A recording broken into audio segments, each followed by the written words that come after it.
اهلا بيكم معاكم الدكتور طارق عبد الحميد مرة تانية، وبنكمل هنا الموديولز بتاعتنا. فعندي هنا السؤال ده بيقول 23-year-old woman who is 10 weeks pregnant. واحدة pregnant في الأسبوع العاشر، عندها 23 years old، بقى لها 3 أسابيع 3 week history of a hyperemesis gravidarum، عمالة ترجع. is brought to the emergency room after she collapsed and started a fitting. هو كاتب التعبير ده يعني غريب شوية، لكن هو يقصد دخلت في convulsions، يعني في fit، يعني من convulsive fit. What is your diagnosis؟ الحقيقة هنا لما أسأل على الدياجنوزس هنا هوت، أفكر دايما في الاحتمالات المختلفة، ولكن هو عارض مجموعة احتمالات. تونيك كلونيك سيجر، هل دي ابيليبتيك فيت بالصدفة جت مع الهايبراميسيس جرافيدارم؟ احتمال ضئيل. هايبوناتريميا بتعمل ماسل كرامبس، مش كونفولجنس بالمنظر ده. ابسنس سيجرز دي البني ادم بيبقى ديستراكتد لحظات في المايند بتاعته كده، ما هياش بتيجي بالايه بشكل الابيليبتيك فيتس دي. يبقى فاضل هايبومagnesemia وهايبوكالسيميا. الفوميتنج بيخلي الواحد لا ياخد لا المغنيسيوم ولا الكالسيوم، ولكن الكالسيوم ستورز عاليه جدا، تغطيني مده طويله وتغطي العيانه مده طويله. موجود البونز، شوفوا قد ايه.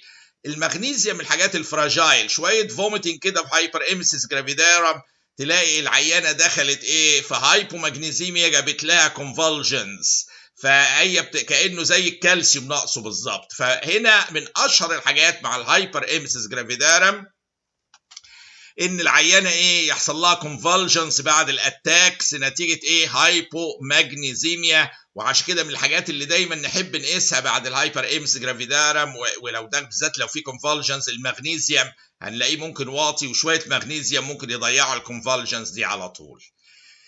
هنا في سؤال لطيف بيقول an otherwise well 2 years old طفل عنده 2 presents with extreme pallor، عنده pallor جامد قوي. growth development كان normal.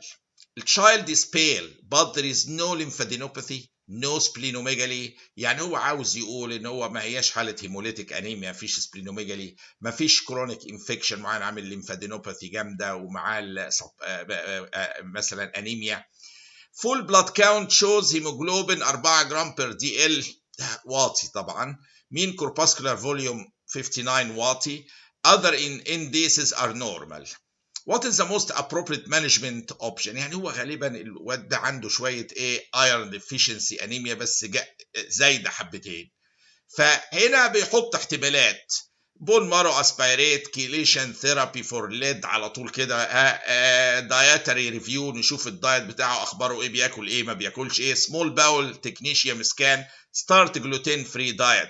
طبعا هو دي حاله ايرون ديفيشنسي في طفل 2. الطفل في السن ده لما جينا نشرح الايرون ديفيشنسي قلنا في الجروث بيبقى عالي في العيال دي، في الجروث العالي فيهم ده بيتسبب زياده النيد للايرن، فبيحصل ريلاتيف ايرن ديفيشنسي لان زياده النيدز. بالاضافه لو هم في الدايت مهملين في اكل الحاجات اللي فيها ايرن، ده يدخلهم في ايرن ديفيشنسي انيميا. في الحاله دي انا محتاج دايتري ريفيو. مش معقوله ابدا حاله سيمبل كده ممكن شويه نيوتريشن ما بياكلش كويس ومهمل مع بدايه النمو يحصل ايرن ديفيشنسي ادخل له بون مارو اسبيريت بيقول لي لا في ليمفنود ولا سبلين، ولا ادخل كيليشن ثيرابي بليد ولا تكنيشيوم سكان مره واحده، ولا جلوتين فري دايت. على اي اساس؟ ده حاجه فيري كومون في الاطفال يجي لهم شويه ايرون ديفيشنسي انيميا نتيجه الدايتري الاهمال في اكل الحاجات اللي فيها حديد زي كده. فهنا يقول لك الهاي ميتابوليك نيدز كاتبها لكم in children makes them liable to develop iron deficiency anemia. ولذا في الحالة دي الممتحن شايف، وأنا أتفق معاه إن هو دايتري ريفيو، هو بياكل إيه الطفل ده ما بياكلش إيه مهمة، لأن شوية كير بالدايت بتاعتهم على شوية ايرون سبلمنت ممكن تبص تلاقي ظبطت الأنيميا دي تماما، اللي هي relatively common condition في السن ده الايرون deficiency.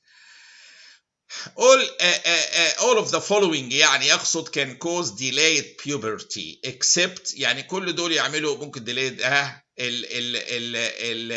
gonadal dysgenesis. طبعا انت محتاج الجونادز عشان تطلع التستوستيرون في ايه في لحظه النمو الايه الطفره اللي بتحصل في البيوبرتي.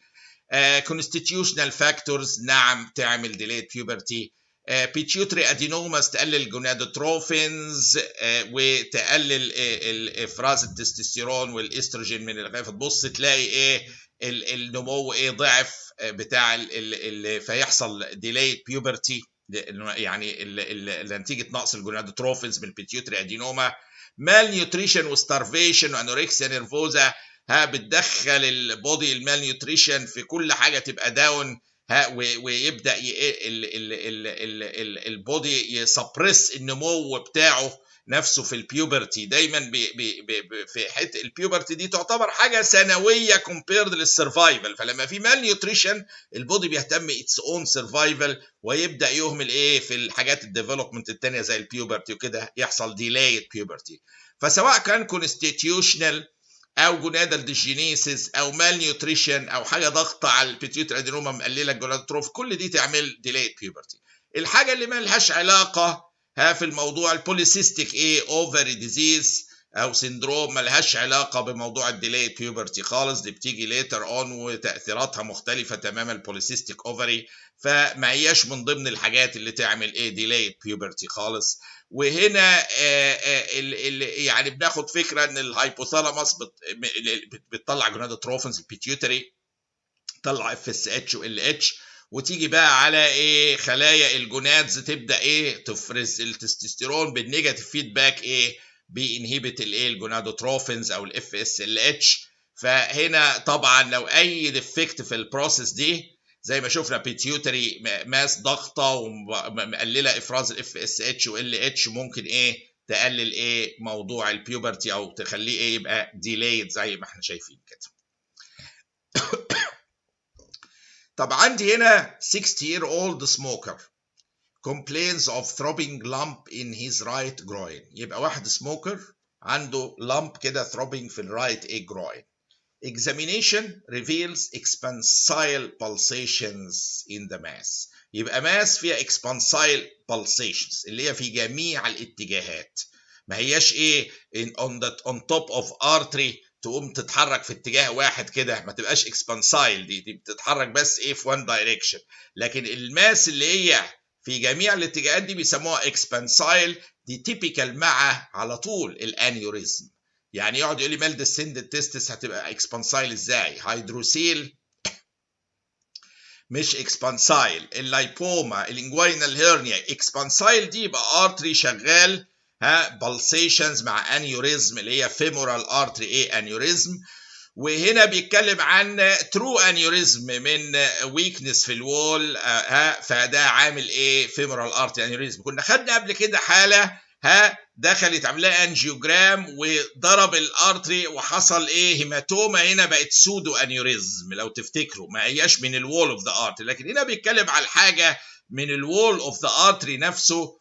وفي واحد عنده 60 سنه سموكر ممكن يحصل اثيروسكليروزس ويكنس في الوول وتعمل الايه الفيمورال ارتري انيوريزم اللي هي اكسبانسايل ماس في الجروين كده، ودي شخصناها بكلمه اكسبانسايل، يبقى دي في انيوريزم في الحته دي. حد عنده 70 سنه واحد يعني عنده 70 سنه comes into doctor's office for routine checkup، بيعمل روتين تشيك اب.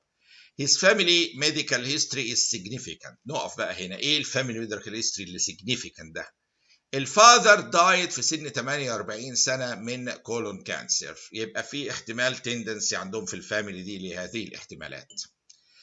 He practices safe habits and always wears his seat belt while driving. يعني ما عندوش ريسك ايه الحوادث انه يتفرم فيها فرمه كبيره، يعني ده يعني على حسب الوضع المتوسط يعني. His health has been great for the past few years. كان ما شاء الله صحته حلوة although he is concerned about his wife because she recently suffered mild stroke. للأسف إيه مراته جالها mild stroke فورد عليها. فده ستريس فاكتور عنده، يبقى عنده كذا فاكتور هنا ايه هنشوفهم دلوقتي. He denies any visual loss or motor sensory weakness. ما عندوش أي neurological damage أو حاجة. The patient physical examination unremarkable. ما كانش عنده مشكلة كبيرة في الفيزيكال examination. What is the leading cause of death in the patient in this the patient's age group؟ يعني هو عيان عنده كذا فاكتور، سنه 70 سنة، وفي نفس الوقت عنده هيستوري، الفاذر بتاعه جاله كانسر في early age، فاحتمال جينيتيكالي يكون more predisposed.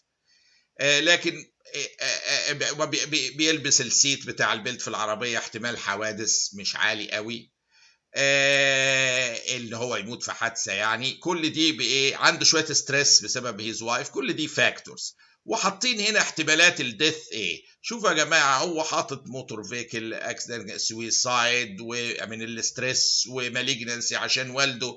نلف وندور في حاجه معروفه جدا، ان الكومونست كوز اهو، حتى صورته اهي، الجلوبال كوز اوف ديث هي الكارديوفاسكولار ديزيز. فيلف يدور يعمل لي مش عارف ايه، هي برضه ايه؟ كارديوفاسكولار ديزيز، هارت ديزيز هي الموست لايكلي كوز اوف ديث، حتى لو عنده فاكتورز اخرى واحتمالات اخرى كده.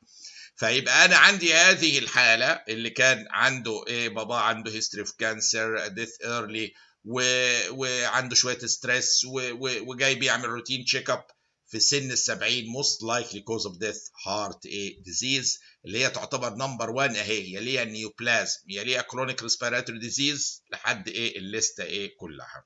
لكن بيفضل، شوفوا الفارق ده كبير، نسبه عاليه 31% كارديوفاسكولار ديزيز هي بتعمل الديث في جلوبال يعني.